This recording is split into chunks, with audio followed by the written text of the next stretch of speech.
Namaskar everyone, myself Navneet Singh Rajpurohit from Jaipur. Today I have come to discuss with you guys that what if someone does not make to a good NLU in this country? Is this an end of road for him? I must say guys, this is not the end of road. In fact, you always strive to achieve best in your life. You give your hard effort, but in case you do not achieve it, that does not mean that we get disheartened and we, kind of lose hope. It's not the case.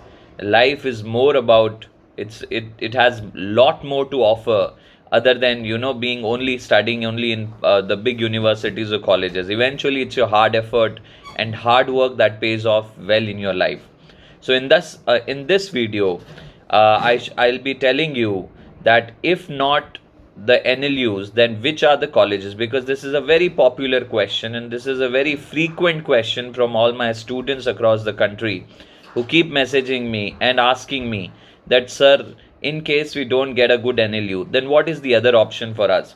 And there are a lot of private colleges in this country who are offering 5 years law degree, and you guys get confused where to go, where not to go. Lot of times it happens that we tend to fall prey to these rankings which are published by popular media houses. I would not like to name any of those magazines or news channels or web sources, but I should tell you, looking at the experiences what I've had, that these sources are really not to be relied upon. I should not go into the depth why, but then I would just say that you need to take the review from someone who's related to that college or university. So in this my video, whatever views or opinions or the list of colleges or options I'm going to tell you are personally my opinions and my views. And how have I gained them? I have gained them by talking to various students from my institute in past 7 or 8 years who have gone to various colleges in the country, and they have given me the feedback of their colleges. So I have taken in count the infrastructure, I have taken in count the faculties, I have taken in count the co-curricular activities, I have taken in count the internship opportunities, and also I have taken in count the major thing, that is the placement. Now, I think these are the only 5 things that should be a big concern for every law aspirant. So, guys, to start off, I will first tell you that always keep in mind that you started preparing for CLAT or for national law universities because you wanted to gain the best. But that does not mean that we leave the option and do something else if we do not get into an NLU. Law is one subject that we wanted to study and we will study, no matter if not from NLU, then maybe from somewhere else.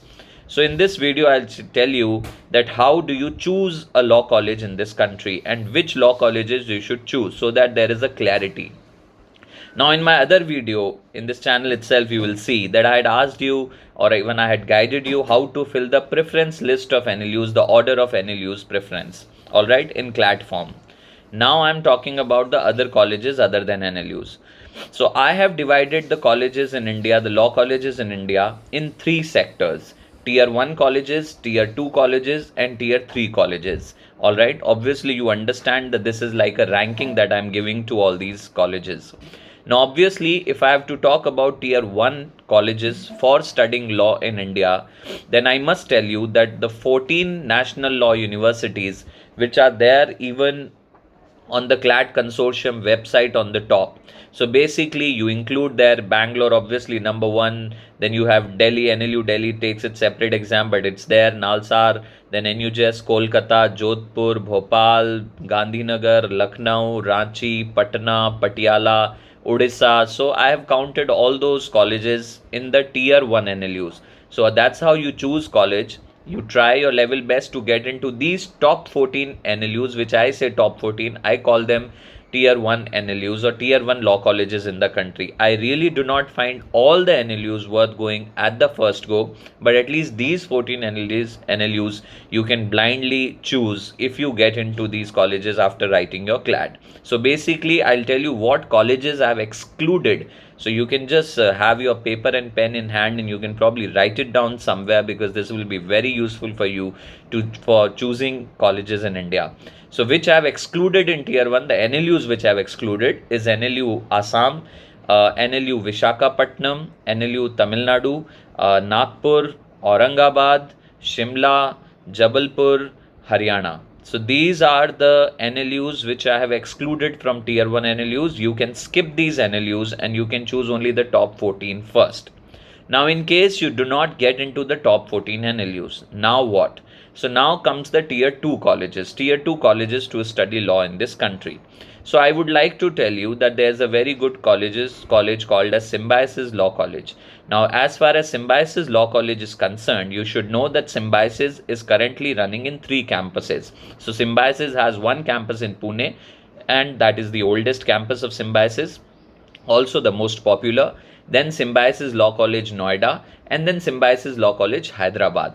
So I would like to tell you that as I start with my tier 2 colleges, I would like to suggest you that the first college in tier 2 after the top 14 in tier 1 you will choose will be Symbiosis Law College Pune. So I'm stressing on Symbiosis Law College Pune. So I do not suggest Symbiosis Law College Noida or Hyderabad for that matter, only Symbiosis Law College Pune. So if I happen to take the form filling session, I'll tell you how to choose a particular college. So when you write SLAT, you have to choose only Pune as your tier 2 choice, the first tier 2 choice.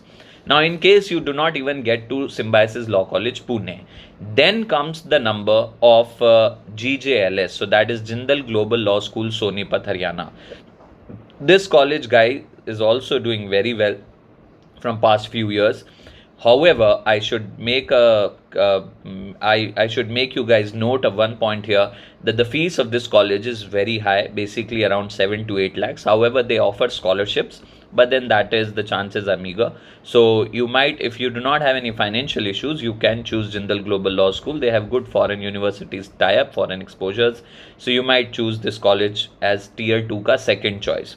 Now, if not this, then what?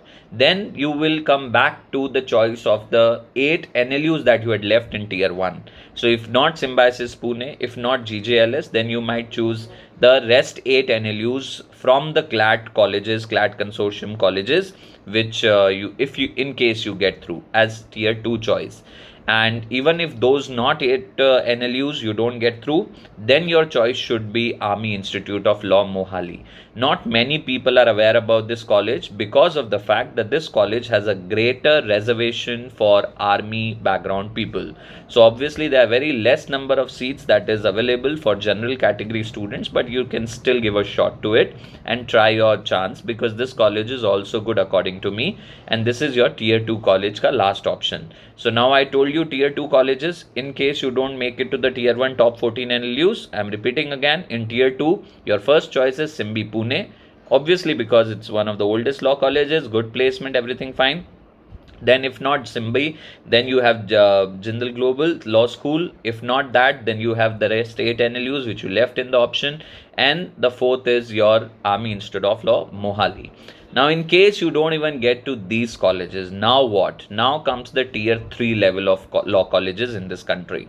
Now, in tier 3 level of law colleges, it is very obvious that the difference in all these setups is obviously on the basis of faculties and everything. But tier 3, I still feel that in case you are keen of studying law from a good college, then tier 3 are also useful for you in case you have not made to tier 1 and tier 2. So tier 3 mein I would like to place UPES Dehradun as my first choice. UPES Dehradun has basically got into tie-ups again recently, tie-ups with some big universities in UK as far as I know.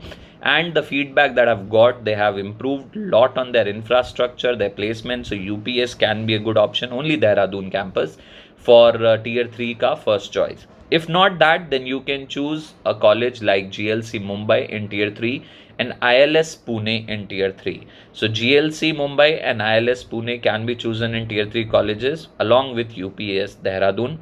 Along with this, there's this college in Ahmedabad called as Nirma Law University or Nirma Law College. You can choose that as well on in tier 3 minded. So that's the category I'm giving.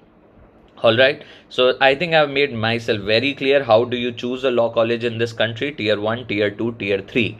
Now there comes a very interesting point about there are a lot of other private colleges. Guys, you need to understand that as and when any course picks up, be it engineering in past or management studies all these private colleges start their 5 year law degree. Although I am not so, I should not be criticizing any other college here, but then I have to be more of a subchintak of you guys rather than being any college ka subchintak. So I should be very frankly telling you this here, that in case you do not make into top three tier three colleges that I have mentioned, tier one, tier two, and tier three, wherein I have included almost like 25 or 28 law colleges in the country. Even if you do not make to these colleges, I would like to recommend you that do not waste your money, energy, and time in doing your law from all these colleges like Christ, like Ferguson, like Bharatiya Vidyapeeth Pune. Then there is this MET Noida, then there is BHU, and all these colleges. I'm Symbiosis Hyderabad, Symbiosis Noida. I'm not saying these are not so good colleges, but the point is, I have a different opinion here. I say that in case you've not made to tier 1, tier 2, and tier 3, it's high time you realize that maybe you should stay back in your hometown or maybe in your state locally and opt for a good law college there and 5 year law degree. Because anyways, if you go to these remaining colleges which I just named, I don't think you'll be finding good placements, and anyways you'll be wasting a lot of money and energy and time of yourself and your family studying in those colleges. So I would not recommend you to go so distant places like Bangalore, maybe Pune from your hometowns, traveling thousands of kilometers, because it's not a 1 day affair, it's a 5 years affair. So you should be very wise in not wasting any much money of your family, and choose a college in your hometown or in your state and study from there only, and try choosing career options like judiciary. Start preparing for it. Try and get into litigation. Try and get into NGO services. A lot of other options as well, even if you do not get the corporate placements. So that is my advice to you, that if not the top tier 1, tier 2, tier 3 colleges, try and settle down somewhere near your home. So that's my advice, and that's how I have divided all the colleges. Again, I want to make it very clear, these are purely my opinions which I have taken from students who are studying in various law colleges. And now I think I've cleared almost all the air. Again, if you have any other problem, you can subscribe to this channel. You can probably put down your questions in the thread. I'll try and answer them, but you need to be patient. All right, a little patient. I'll answer all your queries. Thank you guys. Take care. Be home and be safe. Okay. Thank you.